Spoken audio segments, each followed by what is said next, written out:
Manipuri Wari Pambi Channel Tabiriba Pumnamakku Amuhana Taram Noksadi Ngasisu Mayamgi Ngaihak Pothananabgidamak Anauba Manipuri Wari Masa Ani Khaktang Uduna Laksadi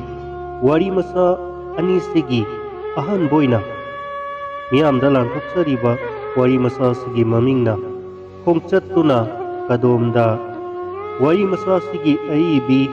El Lili Wari Masa Sehana Taminarasi Tari bro Sak thong bagi matam su henjelakle Angang singsu itharakle Karino mama nangbo Ayuk tagi nasin tumthokto na layebadu Hayu tasi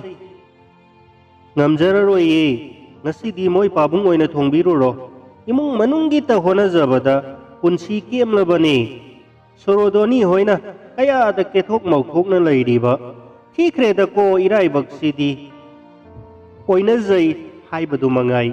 Thaudang na may puna duna Saksang lomda Tanboy Sauning boy taw na sangsin kre Mahusaga mana daba matawasida Tom chawsu Wakal kana kana Magi kada sang kre Sayol muki mamangda Kumudini Mapamda luhong ba masaluy Luna tinazaragpi Surodoni bu ubada Ingak-ngakti Surodoni Kusukumenda Maithong da sang yaw na pazabi Haibadu madinate Adubu Mahang na setjariba Mamanyam labalikol singado Miyam adugi Miyang pam oiki Kadom da gino Topta paisilak ko wakal na Matomta kanjara boy Ayngon dagi Mahang na hen basunate Aisu layzabi ta na kezarakbani Layzaba sanagi liksing adusu Thamdokhiba kuire Haujik setjariba sisu Inaw nupigini Mahaki layna som amadi Taanglaba mapimarol sing Aina set chajaram labadi ko Haiduna Ningol kagi Dressing table aduda Madom tabu Yengzarai Lona lona Luhongbo matung Miyam su hanabagi taunarakle Surodoni na Mahaki karaduda punahan minakrasi haiduna Saptuna tanggalakle Mayumgi Mapuroy bagi maramda Napal yaw na Wari taurak-i Aykoy di Lairi kaya hijahaudrabasu Asauba company gi ezeni Lanai karbar amanasu Sangjapo nate Matamasida Nupina lukhak-sagum Fizu-fizam taubase Tolop chao na saba sanggidi Ijat da sok maneda Minay nubina adum Ikot ta hamdu na saba ni Nupi oybigi yatse Mahusana Mapuroy bagi maramda Saukok na wari libase Pamjay Karigumbada makoy na Aran ba taurabasu Haidok na de Mase Nupi oybisinggi Mapuroy babulay gumna ningjabagi Gun amani Kumuduni Lanaywa amatatamjaki de Bas thapa maduda Kumtha zahore Mabuk ningda Mapang naraba wakal sing kallingay Yum yaw kiba kangaw de Juk sidi Paisagi ni Kumnamak nungay na re Aykoy nupasina Suzanomja basu tawdare Angang khara takpi baduna Penthok sare MAG certificate na File manungda ondo na layri Nupi angangi maning thunganba ngamjadaba nupasidabu Ima ipara karigi thazabirakliba Piendaba kaya sina Kumuduni gi thamoy nungda Sru-sru nairakhi Ayuki mathaudang loisilaga Mapuroy bagi kada sangaktuna Sakapto Table mathakta thamlaga Menglaba khonjel na Moy pabong Surodoni gi matayado Asauba company amagi officer ne hai Amukta tanabiru Asum na hingbadi yadena Numit chupa lairik yenglaga karibuka na gadaba Metric fail amanasu Om na mayumpui Yuk se Paisagi yuk ne Yuk Ningsa sor tingdaba makhay Wahay singse hayram laga Thokhi Mahang na thokhi baga Kongjaw adugi yuk halado Pendulum gumna Ayhauri badu da tomzawgi mamita Yum mado Uru-uru layrakhi Yum mase piksarabasu Kumudinina Wazari bapum na magse Mahak hangjadaba nati Mahak na korirol da Mabukning lupsari base Kumudinina yatpiru da banani Mahak na izilagi scriptsing Klub ki tawayaw banaharol sing na Sana zay Ngasi di Mabukning laytapam kanglagtre Matam amada file yep to na Interview kaya sita zarak kidabani pocket money leijadaba wanomba haijadabanina fail oirakhi kumudinina hairambu wafamsing adubu lali karamna haigani laibak chang yengthoklurage khanna nongmadi mohenga unazarui laingaki natabanina chayol animukki tungda thabak macha amadi fangjare nongmadi mabani hairang turang changlakpaduda kumudini wakal khanba horakhi hidakki manamaduda wari sananingkide phamthabaga samnadaba wangangba horai marup khoina leibiramlibasidi yamna sinmankhre aigi flat ka ahenba masu lairi yaragadi sizinaba yagani kumudini thangnaba maithong aduda yengkhalcharubada nonthajana leirammi mahak karamna asukomna hinglibano haibase tomchaudi khangjarammi aduna jinban thongda nokphet tauna bidai pikhi mohen drakla lonba amasuni kumudini gi mimangdagi amuba pijang haidorakhi magi mata sorodoni gi khanjabada mipaijarakhi piklingaidagi luna tinajarakpani mahakpu awareness pidaba yade mathang numit asimaktada soidana unaruge khanna nidra imagi tampakta tumkhul hunki thajadana kumudini bu uwada haraubugi ngamkhai laikidre angang oiringai dikai tiganjabi likna ngauganbi aduna ngasidi sargi nupisingi chapchabi mami tai material gi mamal nairaba posak sing aduna imung ado mit thaghalli nini tagi oirabasu penthokna pongthokna hingmangam labadi pokpai mahi yale ngasigi taibang ngasidi ahing amada lupa crore gi mapu oikhiba angakpa natre lupa gi minokti maya kalli madomta soirolona lairingai asa thak mayam ama puthorokpaduda sangtrik yenglui phong phong saraba kopi gi manil aduna lairangda yaihoriba maisut namba changangado khangning ningsingla i karamna wa hugdoksige hanjana duna laiki adubu kumudini di mahakna haige khallibo wapam adumadi hairamdana sallaroi khalle tajariba sibu sumbro kadai deinoda aidi nongmatasu tajakhidri asigumba singnagadaba mi amatasu aikoida lakpa thengnade thajadeda irai laina humdorakpasida wa makha tathabirudre karigumba thogdok ama thokriba makhaidi tha kharagi matungda nongma pauseda headline oirakhi drug lalonba mohenbu police na fakhre khangning ningsinglakuna ai tujunglakhi sahi kharagi mamangda singapore da sibagi chairak pikhiba singado laibaki ai phananabagi damakta kaya da set khraba laingak loi singno aduga ningtam laibaki marai bak thijaraba ningtam nagarik sing thawai kayana khangu thakta ken khiba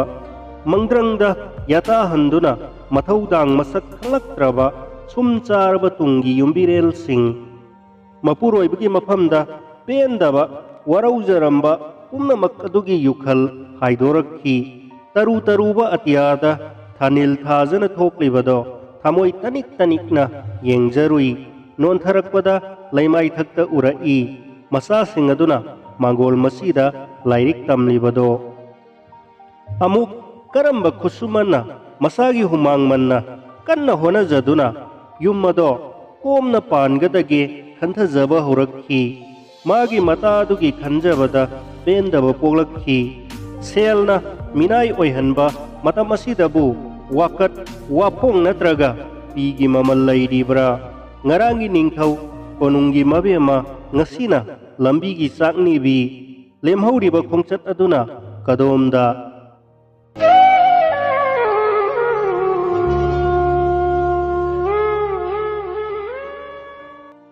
hauze amuk aroiba ani suboina lokhatchariba wari masa sigi maming maisa piba thaja wari masa se amuk haktang taminasi wari masa sigi aiba wangkhai mayum nodia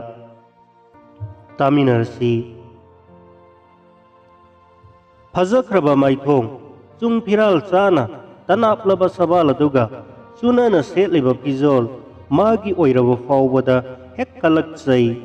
मपालोमदा ममानबी अमगी चाकौबा चटनाबगी मके सेमलिबनी खुसेम याउद्रबसु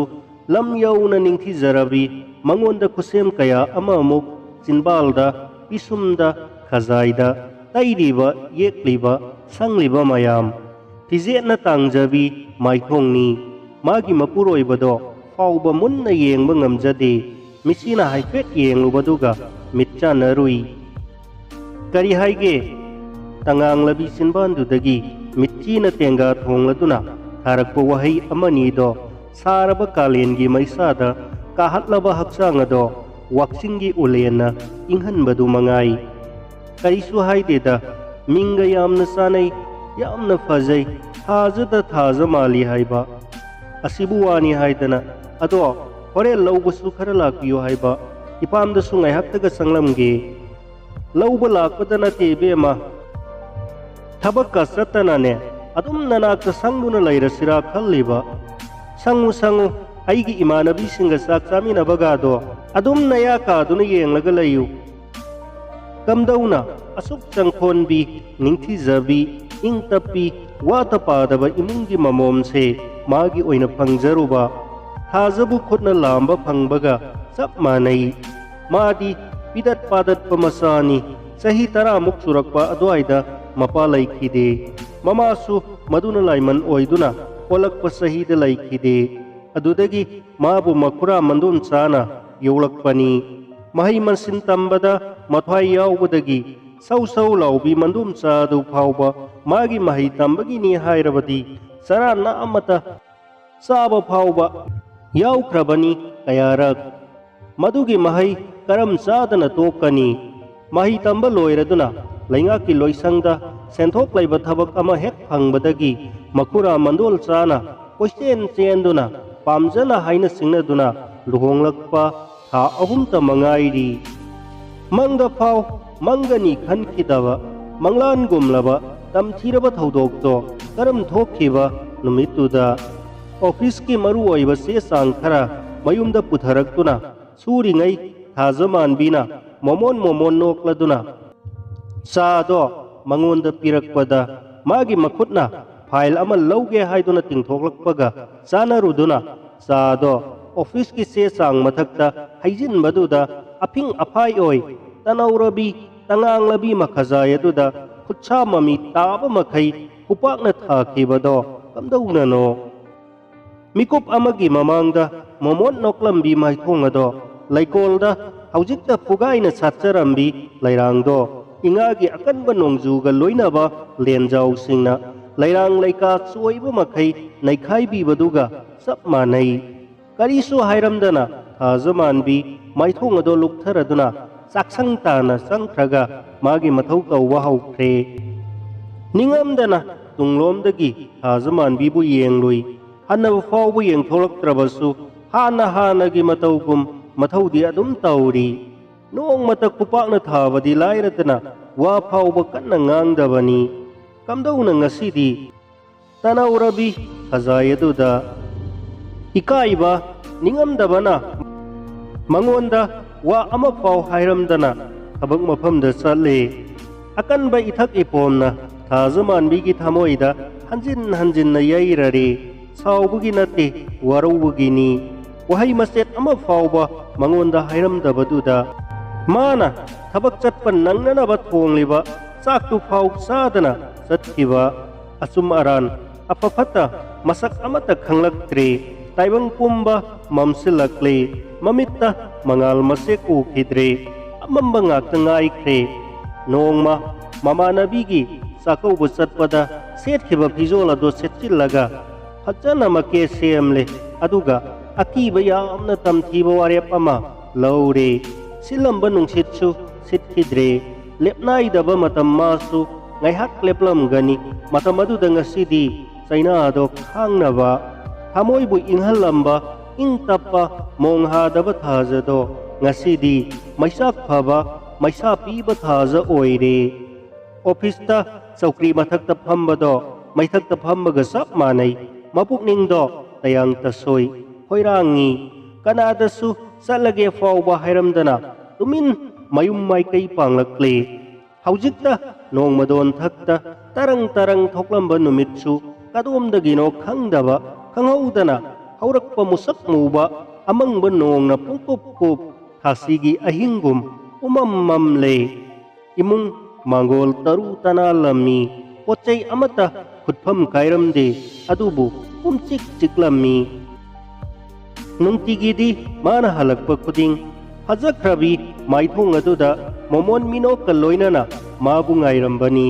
ngasidi ningthibi maithong ado ubadi lairadana mawa mapau takhidre